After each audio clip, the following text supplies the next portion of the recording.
Bé,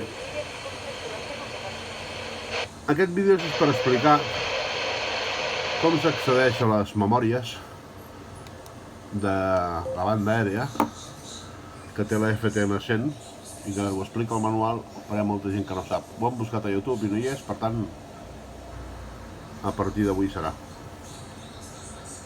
Simplement heu d'apretar el botó disp més d'un segon, aneu a config, a la 8, i torneu a apretar disp,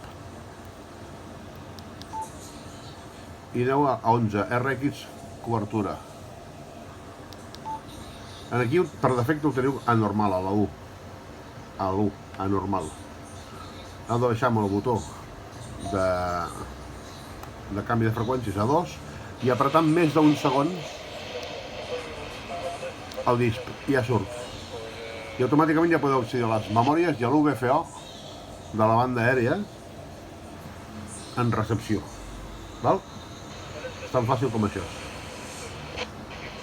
En el codeplug que tinc a la web hi ha algunes freqüències posades, com per exemple és aquesta freqüència 132.350, que em sembla que és aproximació de Barcelona, si no recordo malament. També hi ha l'aeroport de Sabadell, 120.800, i després també teniu 129 o 150, que són les freqüències que utilitza bombers per l'extinció d'incendis. Em sembla que no en tinc posades més.